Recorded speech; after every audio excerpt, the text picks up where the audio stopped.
Hello everyone. In this video, I'm going to explain you about deflection and slope of a beam subjected to uniform bending moment. Nothing but beam bends into a circular arc.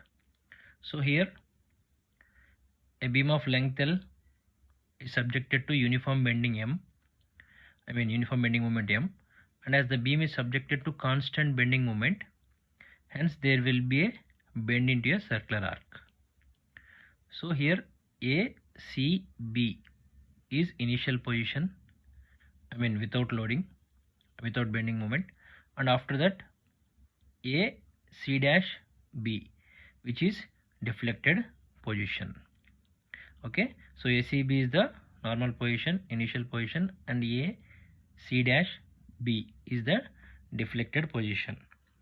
And R, this R is radius of curvature of the beam section, and Y is C to C dash distance, nothing but deflection of the beam at the center.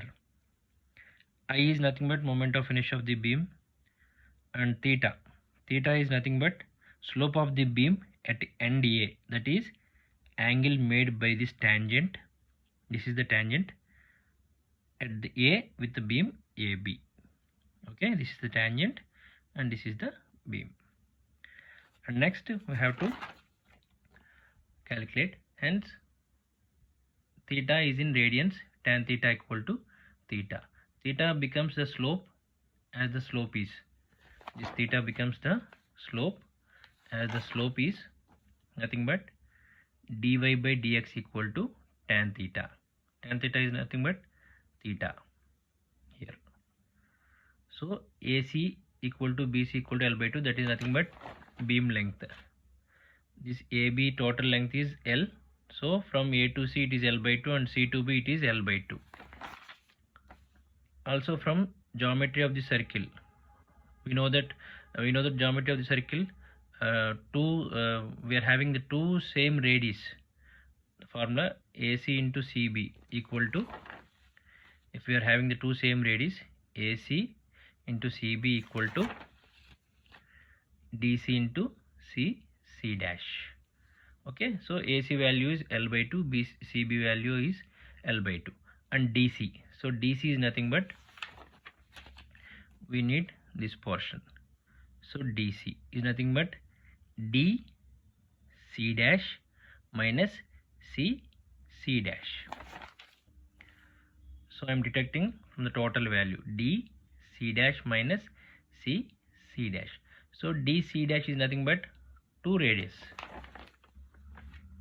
This D C dash, 2 radius are there, so 2R minus C dash is Y. So I substitute all the values in this equation. So I got L square by 4 equal to 2R Y minus Y square. For a practical beam, if suppose we consider this is a practical beam, the deflection Y is small quantity, nothing but this is a very small quantity. Here we are assumed this deflection is a very small quantity. Suppose it's a practical beam, small quantity, that's why we are neglecting the small quantities. So the square of the small quantity is negligible. So I am neglecting this Y square. So L square by 4 equal to 2RY. So Y equal to L square by 8R.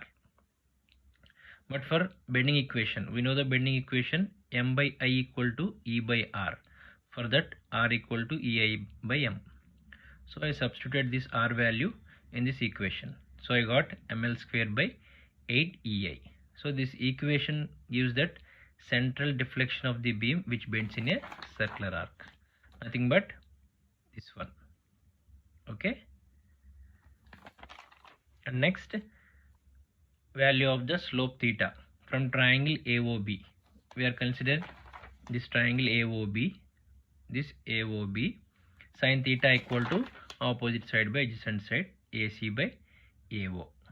So AC value L by 2 we know that, and AO is R radius, so L by 2R, and the angle theta is very small. Here the theta is very small for the practical beam, and sin theta equal to theta in radians. So theta equal to this, sin theta equal to theta we consider now.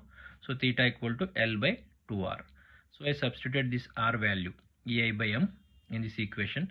So I got theta equal to m into L by 2 EI. So this equation gives that slope of the deflected beam at A or at B. So slope of the deflected equation at A or at point B. Okay, so this is the deflection slope of the beam subjected to uniform bending moment, or nothing but beam bending circular arc. Okay, I hope you understood this. Thank you so much. Thanks for watching.